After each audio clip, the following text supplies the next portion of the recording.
सभी श्रोताओं का राम की कथा में हार्दिक स्वागत, अभिनंदन।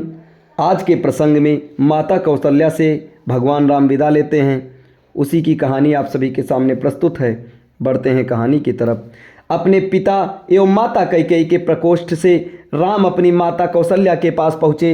अनुज लक्ष्मण वहाँ पर पहले से ही उपस्थित थे। राम ने माता के चरण स्पर्श किया और कहा, हे माता। माता कैकेयी के द्वारा 2 वर मांगने पर पिताजी ने भाई भरत को अयोध्या का राज्य और मुझे 14 वर्ष का वनवास दिया है, अतः मैं वन के लिए प्रस्थान कर रहा हूँ। विदा होने के पूर्व आप मुझे आशीर्वाद दीजिए। राम द्वारा कहे गए इन हृदय विदारक वचनों को सुनकर कौशल्या मूर्छित हो गईं। राम ने उनका यथोचित उपचार किया और मूर्छा भंग होने पर वे विलाप करने लगीं। उनका विलाप सुनकर लक्ष्मण बोले, माता, भैया राम दो सद्गुरुजनों का सम्मान तथा उनकी आज्ञा का पालन करते ही हैं। मैं समझ नहीं पा रहा हूँ कि मेरे देवता तुल्य भाई को किस अपराध में ये दंड दिया गया है। ऐसा प्रतीत होता है कि वृद्धावस्था ने पिताजी की बुद्धि को भ्रष्ट कर दिया है। उचित यही है कि बड़े भैया उनकी इस अनुचित आज्ञा का पालन न करें और निष्कंटक राज्य करें। भैया राम के विरुद्ध सिर उठाने वाले को मैं तत्काल कुचल दूंगा।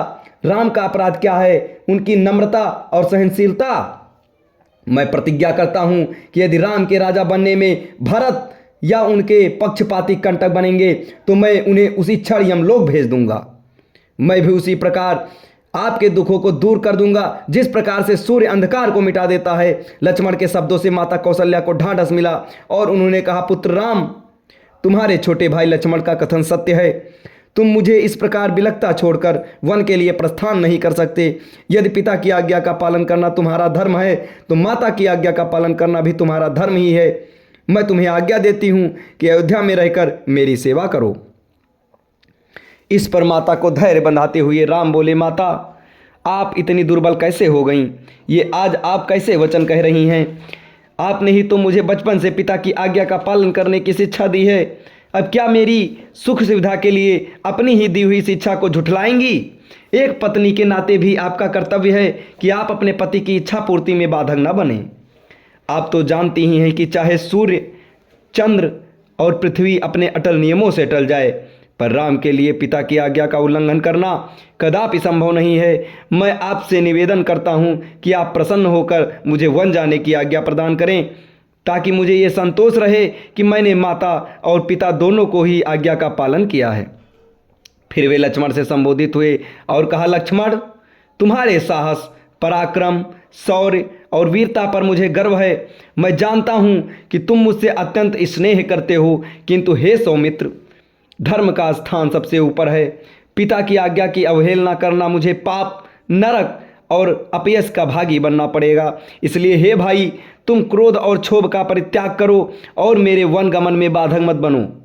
राम के दृढ़ निश्चय को देखकर अपने आंसुओं को पोंछती हुई कौशल्या बोली, वत्स, यद्यपि तुम्हें वन जाने की आज्ञा देते हुए मेरा हृदय चूर चूर हो रहा है, किंतु यदि मुझे भी अपने साथ ले चलने की प्रतिज्ञा करो तो मैं तुम्हें वन जाने की आज्ञा दे सकती हूँ। राम ने संयम पूर्वक कहा, माता, पिताजी इस समय अत्यंत दुखी हैं और उन्हें आपके प्रेमपूर्ण सहारे की आवश्यकता है। ऐसे समय में यदि आप उन्हें छोड़कर चली जाएंगी तो उनकी मृत्यु में किसी प्रकार का संदेह नहीं रह जाएगा। मेरी आपसे प्रार्थना है कि उन्हें मृत्यु के मुख में छोड़कर आप पाप का भागी न बने। उनके जीवित रहते तक उनकी सेवा करना आपका पावन कर्तव्य है। आप मोह को त्याग दें और मुझे वन जाने की आज्ञा दें। मुझे प्रसन्नतापूर्वक विदा करें। मैं वचन देता हूँ कि 14 वर्ष की अवधि बीतते ही मैं लौटकर आपके दर्शन करूँगा। धर्मपरायण राम के युक्त युक्त वचनों को सुनकर अश्रुपूरित माता कौशल्या ने कहा, अच्छा वत्स, मैं तुम्हें वनगमन की आज्ञा प्रदान करती हूँ। परमात्मा तुम्हारे वनगमन को मंगलमय करें। फिर माता ने तत्काल ब्राह्मणों से हवन कराया और राम को हृदय से आशीर्वाद देते हुए विदा किया। अब इसके आगे की कथा आपको अगले वीडियो में बताई जाएगी। तब तक हमारे साथ इसी तरह बने रहें। धन्यवाद।